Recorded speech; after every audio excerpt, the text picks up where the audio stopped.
Hello, Sale and Kaiser families. This is a video to help you and your student log into your Chromebooks using your username and password. Let's begin. The first step you need to do is open your Chromebook, and once doing that, you will see this screen. Click Next. Once you click Next, it'll direct you to these two fields where you need to type in your student's student ID number on the top, which I'll do now.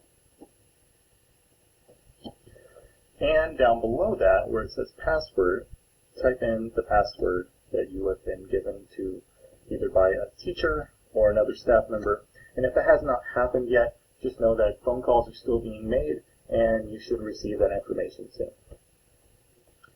Once you're done with this, go ahead and click Sign In.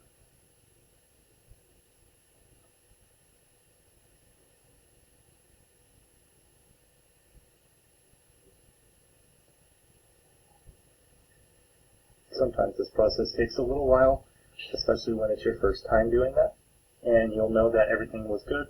Right now, when it says all set, you're ready to go using your Chromebook. Click Get Started.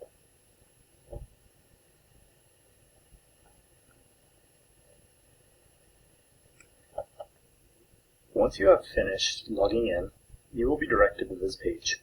On this page, you will find many of the student resources and login portals that your students will use regularly. This is a good page for you to know about, and it's our district webpage, so just go directly to our webpage and you will always see this. So we're going to be focusing on Zoom though.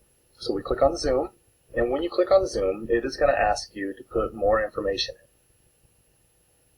Just like earlier, you're going to put this information that your student already has, and if they do not have it, they will be getting it shortly.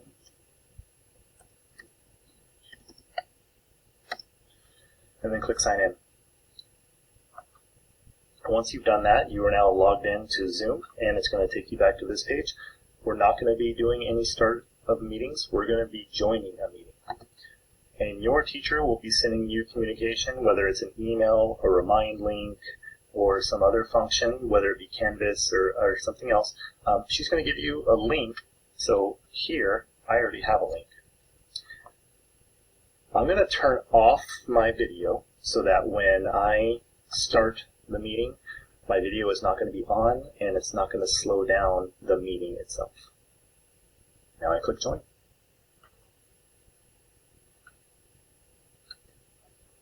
Sometimes your teacher will ask you to have a password, and sometimes your teacher will just have a waiting room for you. So for this one, we are going to have a password, and it is going to be 634501. And now I click Join. And now I have to wait for the host to start this meeting. At this point, you have done everything you need to do. Hello, Sale and Kaiser.